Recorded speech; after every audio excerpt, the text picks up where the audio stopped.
Hi folks. So Mirror in the Bathroom by The Beat. If you're in North America, you probably know them as the English Beat. Over here in the UK, they were just The Beat. So this tune, Mirror in the Bathroom, written by Dave Wakely, who was the frontman for the band, released in 1980. The band were previously signed to Two Tone Records, and they wanted to release, Two Tone and The Beat wanted to release Mirror in the Bathroom as their first single, but Chrysalis, who were the parent company for Two Tone, apparently refused and insisted that Tears of a Clown was their first single. After that, the band left Two Tone and they set up their own label, whose name I forget, but I'll look it up and I'll stick it up here somewhere. Interesting way that Dave plays. He's left-handed, and instead of having a left-handed guitar, he's basically taken a standard right-hand guitar and flipped it upside down. But obviously the strings are upside down as well, so it's part of what gives it its unique sound. The other part of that, of what gives it its unique sound, is the fact that he plays in open G. So, open G is nothing to panic about. It's really quite simple. All it is like a drop D, where you take your low E string down to be the same as your D string, and then you do the same with the high E string. So you've basically got three Ds. So that's double drop D. Both E strings are dropped down to a D, then it's double drop D tuning rather than just drop D, which would just be the lowest string dropped down. And then to take that into open G, all we do is we take the A string down a full tone as well, so that goes to G. So what we end up with is D, G, D, G, B, and D. So what we've got is basically our D, G and B strings haven't been touched, so they're the same, which means all the chord shapes and the little runs that you know based on those three strings are still going to work. We're still going to be fine. Open G is a really nice tune. You can get some really beautiful sounding stuff out of there. It's very easy to fall into the trap though of everything sounding like Keith Richards, because famously that's what he's known for. He plays in open G all the time. Excuse me. He plays in open G all the time and doesn't use a low E string. He basically plays a 5-string guitar, taking the low E string off. And that's mainly down to the chord shapes that he plays. But I'm going to show you a couple of different ways we can do stuff with that, so you don't fall into that rut. This is the first tune I'm doing in open G, but if you go into the trouble of retuning your guitar, then it makes sense that you have 2 or 3 tunes to learn in that tuning. So I'll do a couple more tunes following on from this one in open G. So all we're going to do here is, so we're now in open G. We've got D, G, B, D, G, D, G, B, D, and those are the 3 notes of the G major triad: G, B, and D. G being the root, B being the 3rd, and D being the 5th.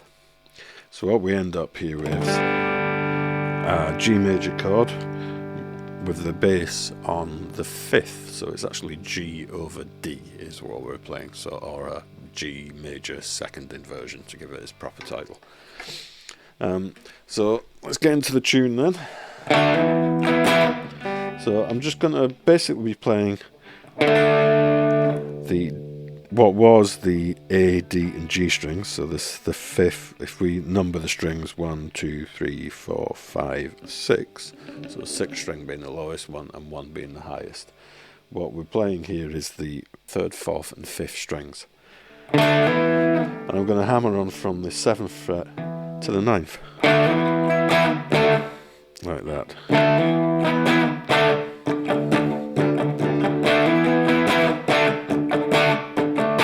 And then when I play this next part, when I come back to it, I can bar the whole fret straight across there on the 7th fret. So,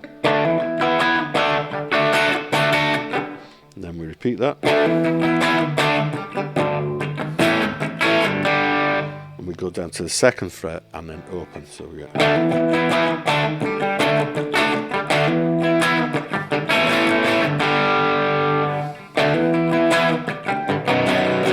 Then I'm going to come down, after I do that again, I'm going to come down to the 4th fret, and I'm going to just play the lowest 3 strings on the 4th fret, so the 4th, 5th and 6th strings.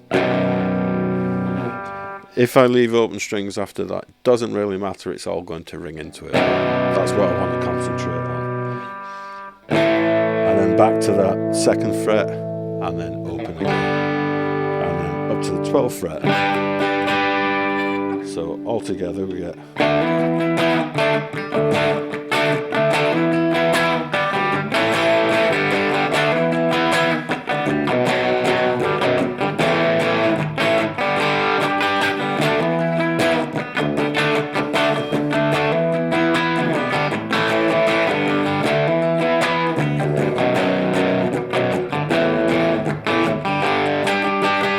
So you can see it's all really, there's no fancy chord shapes there, it's all 1 finger chords. Nice and simple. The only little changes in that, there's 2 breaks, there's 1 slight interlude between verses where he's just going.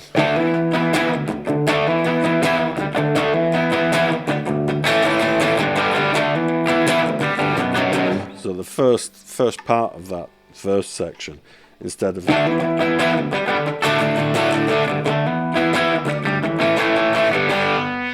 doing that, we just stick to hammer-ons here between the 7th and 9th.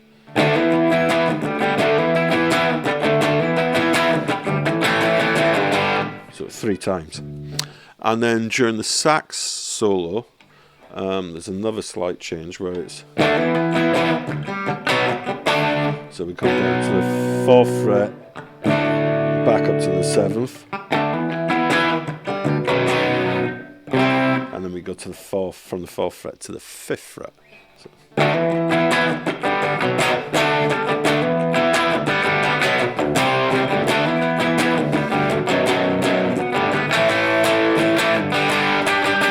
And then the second part of it, we're back into the normal second part of the verse section. And that's pretty much the whole song. As always, don't forget, if you enjoyed this, hit the like button, and if you found it useful, leave a comment.